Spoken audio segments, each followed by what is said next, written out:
কয়েকদিনের টানা বৃষ্টি আর ভারত থেকে নেমে আসা ঢলে শেরপুর ও ময়মনসিংহের পর এবার নেত্রকোনার নিম্নাঞ্চল ডুবে গেছে।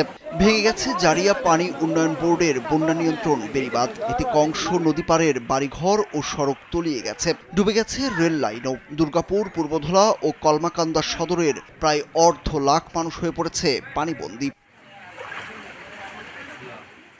রোববার সকাল থেকে পূর্বধলা উপজেলায় নাটেরকোনা গ্রামে কালিদাস বাঁধের ওপর দিয়ে পানি গড়িয়ে জারিয়া পানি উন্নয়ন বোর্ডের বন্যা নিয়ন্ত্রণ বেড়িবাঁধ হুমকির মুখে পড়ে। দুপুর থেকে আনসার ব্যাটালিয়ন ও স্থানীয়রা মাটি কেটে ব্যাগে ভরে বাঁধ রক্ষার চেষ্টা করে।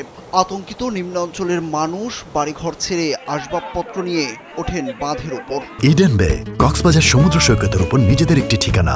মাত্র ৫ লাখ টাকায় আপনিও হয়ে যেতে পারেন এই হোটেলের মালিক। দিনভর নাওয়া খাওয়া বাদ দিয়ে নিরাপদ আশ্রয়ের জন্য লড়াই করে তারা, কিন্তু সন্ধ্যার দিকে শেষ রক্ষা হয়নি। বাঁধ ভেঙে বিস্তর ফসলি জমি ডুবিয়ে দেয় কংসর পানি।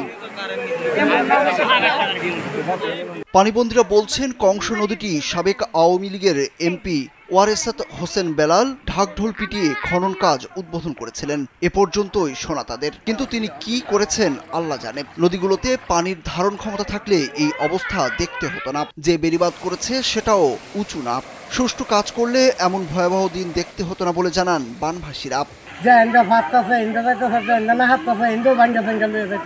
এই রাস্তা সরকার এটার পথে আপনি না, সরকার নিলে এমপি দেয় না, এমপি দিলে চেয়ারম্যান এনে না।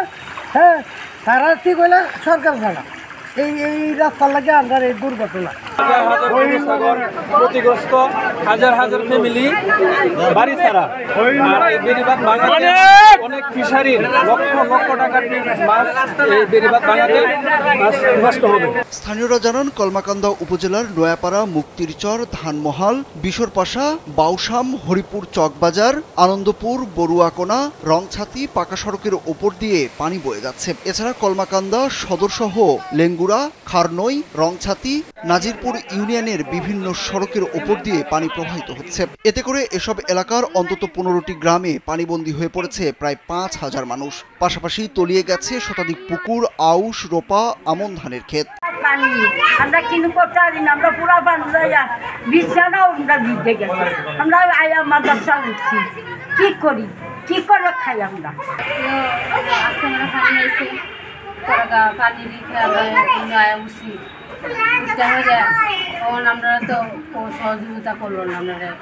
জেলা পানি উন্নয়ন বোর্ড সূত্রে জানা গেছে, গত 24 ঘন্টায় নেত্রকোনার জারিয়া জাঙ্গাইল পয়েন্টে 200 মিলিমিটার বৃষ্টি ও দুর্গাপুরে 135 মিলিমিটার বৃষ্টিপাত রেকর্ড করা হয়েছে।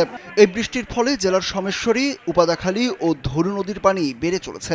অতিবর্ষণ ও পাহাড়ি ঢলে কলমাকান্দায় উপাদাখালী নদীর পানি দ্রুত বৃদ্ধি পেয়ে প্লাবিত হচ্ছে নদী তীরবর্তী ও নিম্নাঞ্চল। পানির তীব্র স্রোতে গ্রামীণ সড়ক ভেঙে গেছে, বেশ কিছু বাড়িঘর ধসে গেছে, বেশ কিছু শিক্ষা প্রতিষ্ঠানের মাঠ ও বারান্দায় ঢুকে পড়েছে বন্যার পানি। সুরুজ আহমেদ, কালবেলা।